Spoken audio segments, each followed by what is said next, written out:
Mais tu ne mangeras pas de l'arbre de la connaissance du bien et du mal.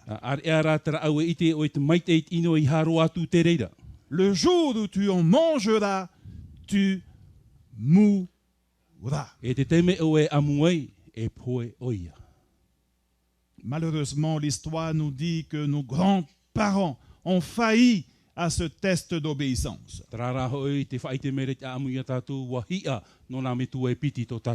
Il y a un autre test d'obéissance qui se trouve dans Genèse chapitre 12, versets 1 et 2. C'est Dieu qui appelle Abraham. Quitte ton pays, quitte ta famille, quitte ton père et va dans le pays où je t'indiquerai. Où ça, mon Dieu? Mais où ça? Mais quitte tout. Je te le dirai après. Quel test de foi. Quel test d'obéissance. Abraham a obéi à la parole de Dieu. Il y a un autre exemple, chers amis, dans Daniel chapitre 3.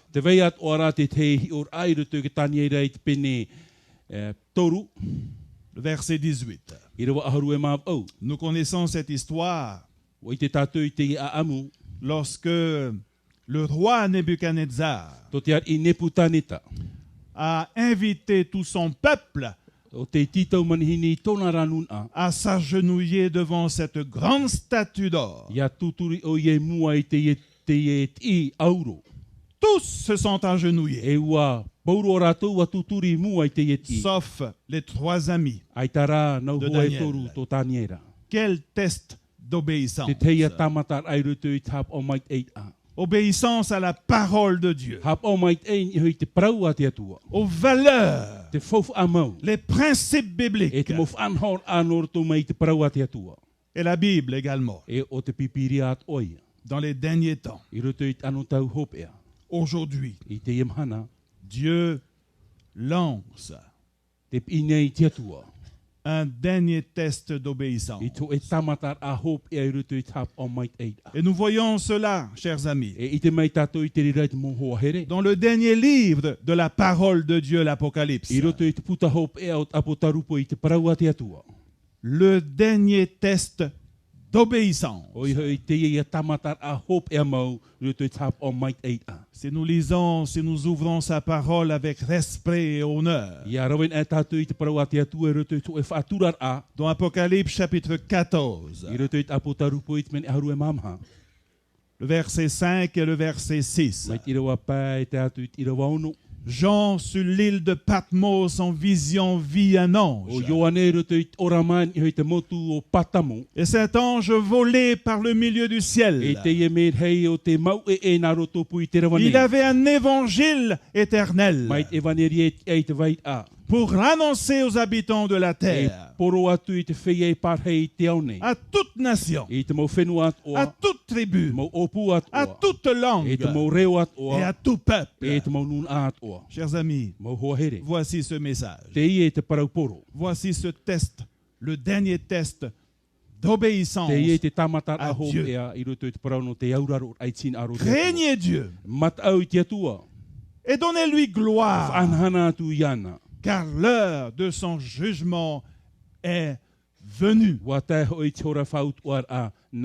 L'heure de son jugement est venue. Et adorez celui qui a fait le ciel, la terre, la mer et les sources d'eau. Chers amis, quel appel. Jean voyait un ange qui volait où ça? Au milieu du ciel, pour que le monde puisse voir, pour que le monde puisse entendre le dernier message que Dieu adresse au monde entier. Craignez Dieu. Donnez-lui gloire. Car l'heure de son jugement est venue. Et adorez celui qui a fait le ciel, la terre, la mer et les sources d'eau. La Bible également nous enseigne ceci, que le noyau, le centre de toute adoration dans toutes les églises doit être basé sur le fait que Dieu est le Dieu créateur.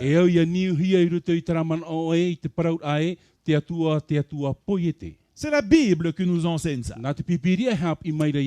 Dans Apocalypse chapitre 4 verset 11, que tu es digne, notre Seigneur, notre Dieu, de recevoir la gloire et l'honneur et la puissance. Car quoi? Car tu as créé toutes choses. Toute adoration dans les églises doit être fondée sur le fait que Dieu est le Dieu créateur.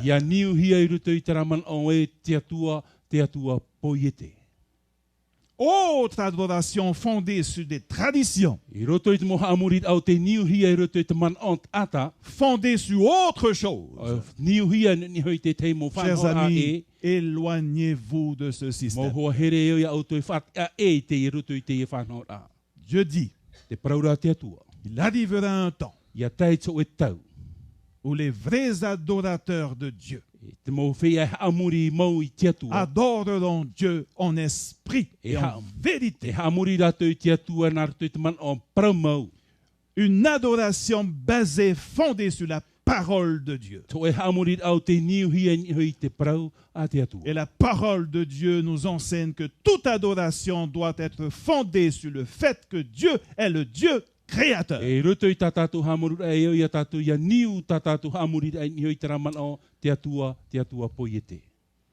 La question se pose.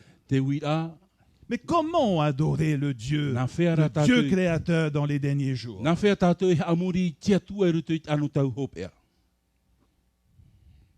Comment? Rappelez-vous du message. Craignez Dieu. Donnez-lui gloire. Car l'heure de son jugement est venue. Et adorez celui qui a fait le ciel, la terre, la mer et les sources. Comment dans nos églises pouvons-nous adorer le Dieu créateur? La réponse est simple. En observant le 7e jour. Une adoration fondée sur le fait que Dieu est créateur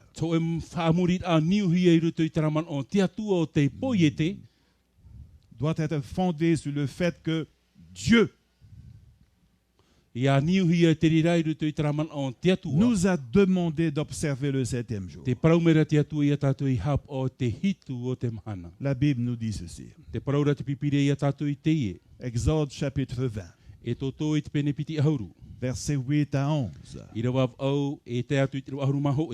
Vous avez votre Bible? C'est très bien. Souviens-toi du jour du repos pour le sanctifier. Tu travailleras 6 jours. Tu feras tout ton ouvrage. Mais le 7e jour est le jour du repos de l'Éternel, ton Dieu. Souviens-toi. Ne l'oublie pas. Souviens-toi du jour du repos.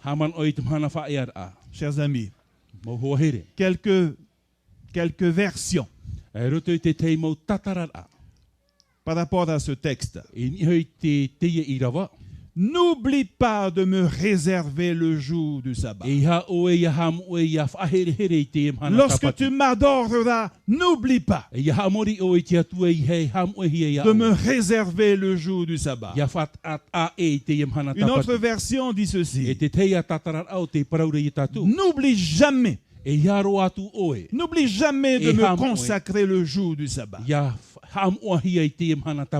Une autre version. Pense à observer le jour du sabbat.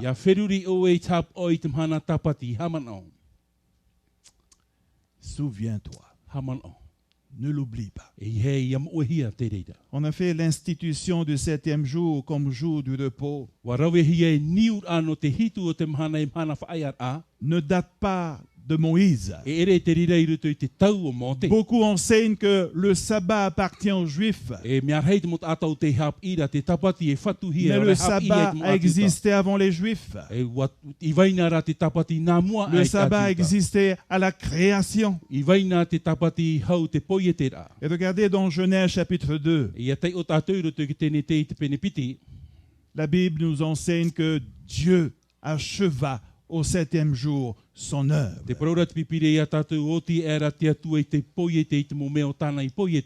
Qu'il avait faite, et il se reposa au 7e jour de toute son œuvre qu'il avait faite. Et la parole de Dieu nous dit ensuite que Dieu bénit et sanctifia le sabbat. Alors la question qui se pose en cet instant même, si Dieu a béni le 7e jour, pendant combien de temps le 7e jour est-il béni? Est-ce que c'est uniquement pour l'Ancien Testament? Le Nouveau Testament? Lorsque Dieu bénit quelque chose, est-ce que c'est pour 100 ans? 500 ans? 1000 ans? Qu'est-ce que la Bible nous enseigne? La Bible nous enseigne ceci. Lorsque Dieu bénit quelque chose, c'est pour toute l'éternité. 1 Chronique chapitre 17 verset 27. Ce que tu bénis, ô Éternel, est béni pour l'éternité. Lorsque Dieu a béni le 7e jour, c'est pour l'éternité. La parole de Dieu nous dit, n'oublie pas cela. Toute adoration dans les églises doit être fondée sur le fait que Dieu est le Dieu créateur.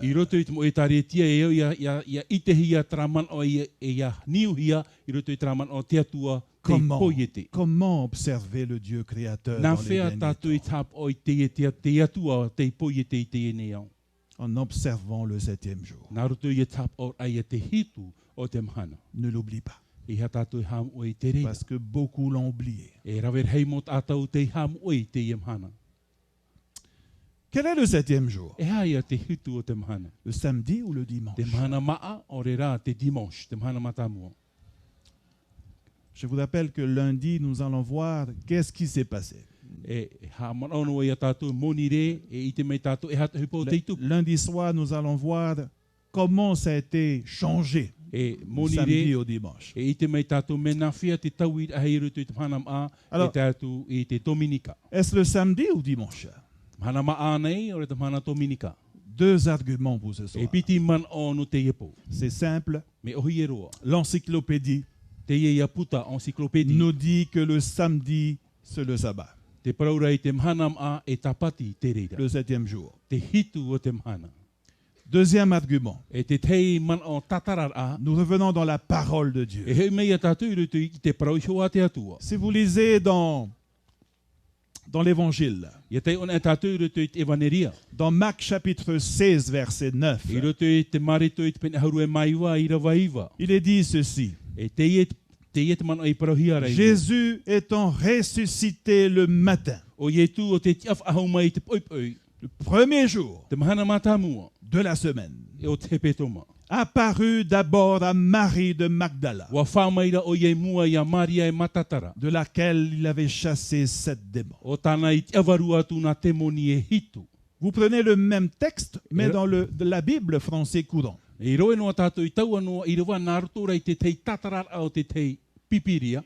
est dit ici, après que Jésus passait de la mort à la vie tôt le dimanche matin.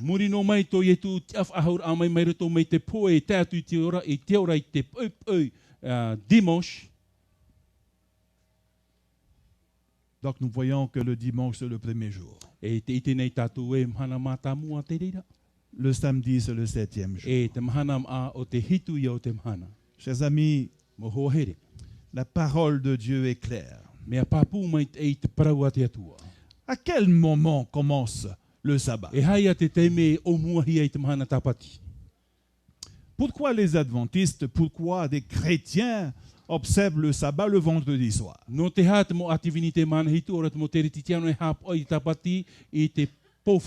Qu'est-ce que la parole de Dieu nous enseigne? La parole de Dieu nous enseigne ceci. Nous avons 3 textes pour ce soir. Dans Genèse chapitre 1 verset 5. Dans Genèse chapitre 1 verset 8. Et dans Genèse chapitre 1 verset 31.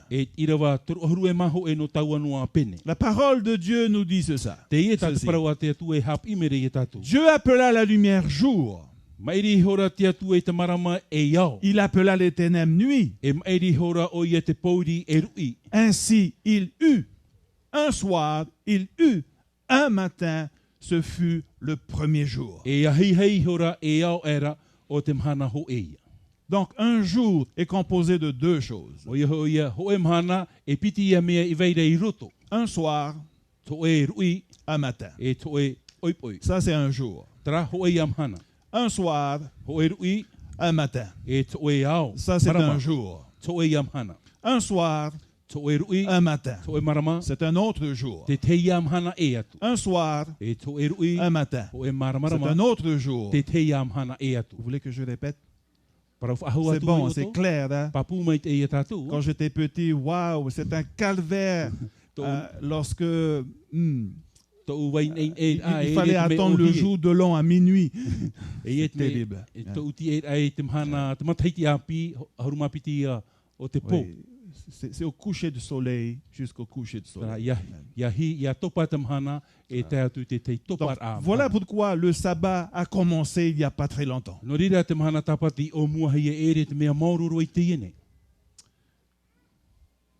Quel jour Jésus a-t-il observé?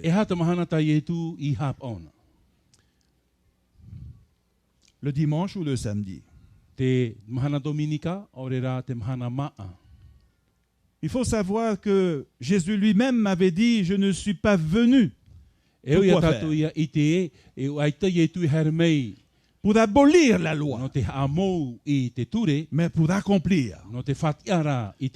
Dans Matthieu chapitre 5, versets 17 à 18.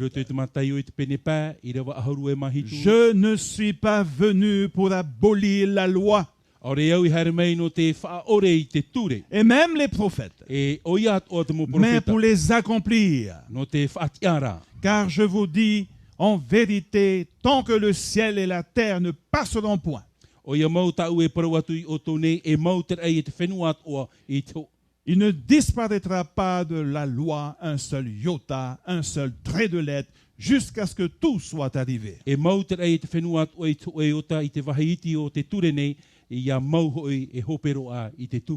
Chers amis, Jésus lui-même a observé le sabbat. Pourquoi? Parce qu'il est lui-même le maître du sabbat. Jésus est le maître du sabbat. Dans Marc chapitre 2, versets 27 à 28. Puis il leur dit, le sabbat a été fait pour l'homme, et non l'homme pour le sabbat.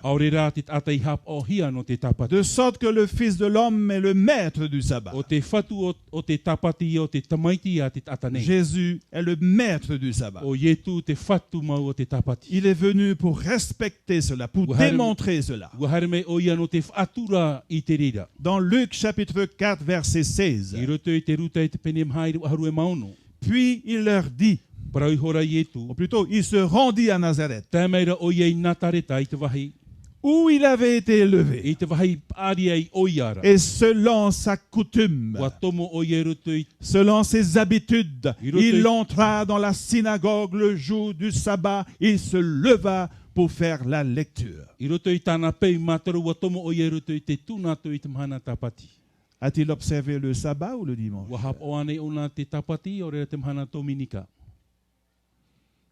Un autre texte.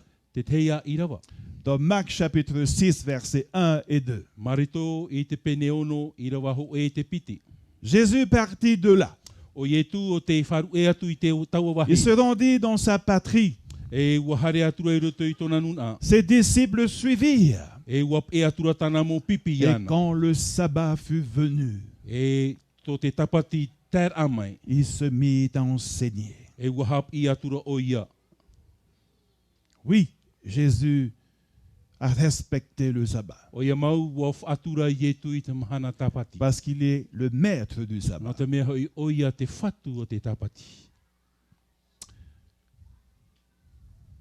Avons-nous le droit de changer? Non. Jésus est le maître du sabbat. Et d'ailleurs, l'apôtre Paul nous dit dans Hébreux chapitre 13, verset 8. Jésus-Christ est le même hier, aujourd'hui et éternellement. Il ne change pas. Il est venu pour démontrer comment observer le sabbat.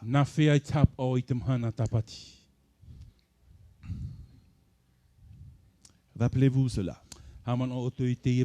Matthieu chapitre 12, verset 8. Jésus est le maître du sabbat. Nous ne pouvons transférer cette autorité que Dieu a placée sur le sabbat sur notre jour.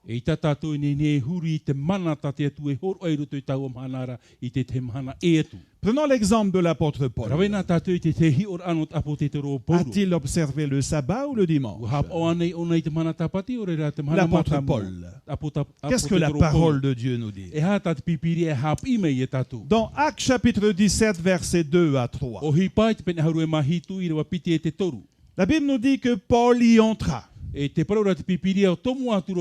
selon sa coutume, pendant 3 sabbats, il discuta avec eux. D'après les Écritures expliquant et établissant que le Christ devait souffrir et ressusciter des morts.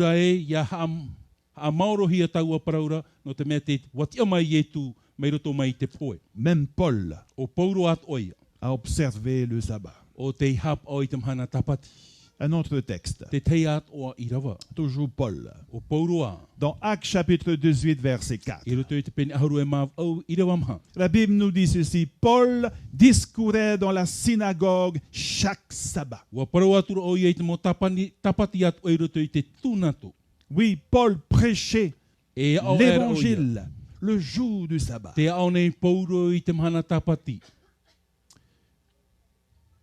Un autre texte pour terminer. Dans Actes chapitre 13, verset 42. Lorsqu'ils sortirent, on les pria de parler le sabbat suivant.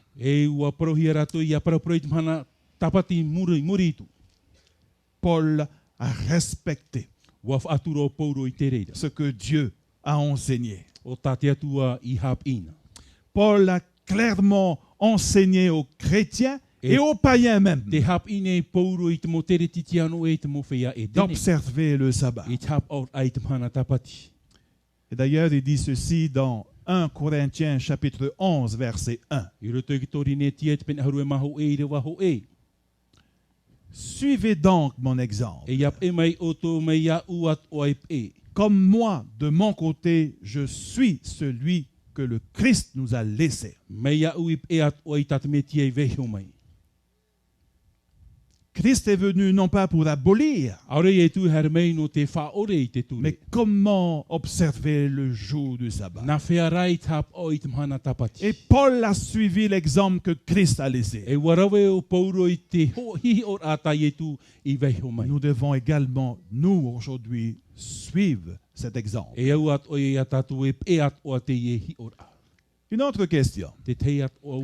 Quels sont les bienfaits en observant le jour du sabbat?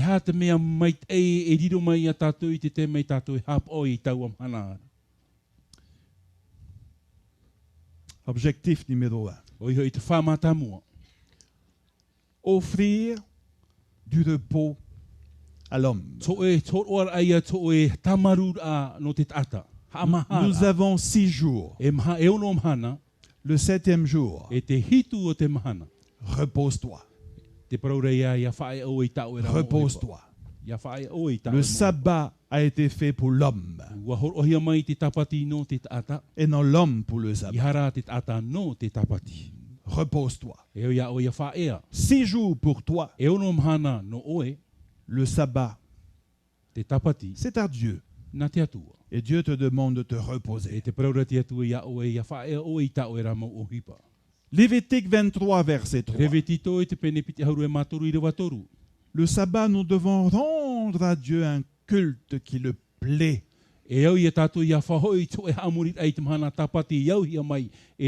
Une adoration sincère. On travaillera 6 jours. Mais le 7e jour est le sabbat. Le jour du repos. Il y aura une sainte convocation. Nous devons, le jour du sabbat, rendre une adoration à notre Dieu.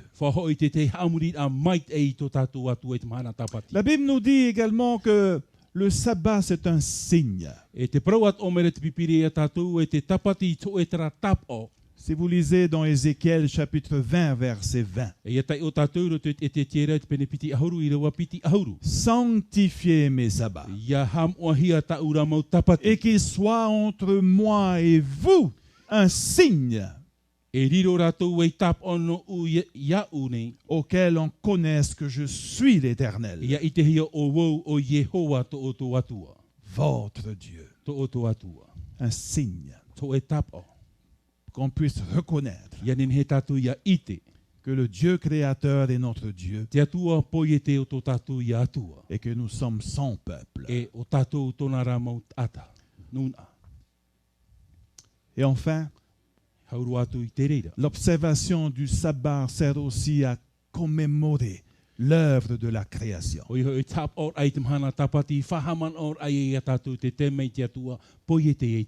Souviens-toi. Souviens-toi du jour du repos. Car l'Éternel a fait les cieux et la terre, et le 7e jour, il s'est reposé.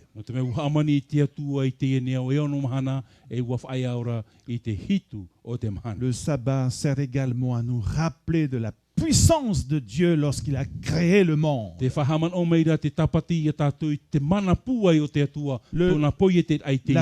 Dieu a créé le monde avec sa parole.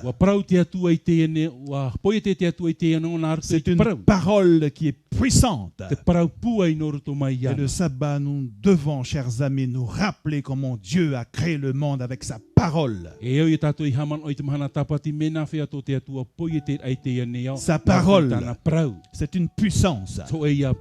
Une puissance, chers amis. La parole de Dieu.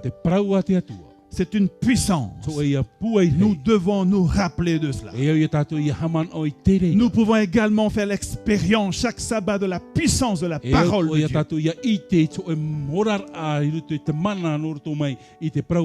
Et nous arrive de faire de l'exorcisme une fois, 2 fois par semaine. Vous savez qu'est-ce que nous utilisons? À part la prière, à part le jeûne. Sa parole est une puissance qui peut faire déplacer des montagnes. Rappelez-vous de cette puissance. Dieu a créé le monde avec sa parole. La parole de Dieu est une puissance. Chers amis, Jésus nous appelle. Souviens-toi. Ne l'oublie pas. Souviens-toi du 7e jour.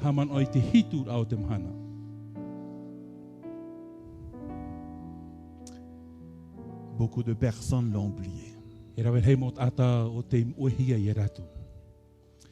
Beaucoup de peuples, de nations l'ont oublié. Souviens-toi. Ne l'oublie pas. Souviens-toi. Souviens-toi. Quelqu'un disait ceci.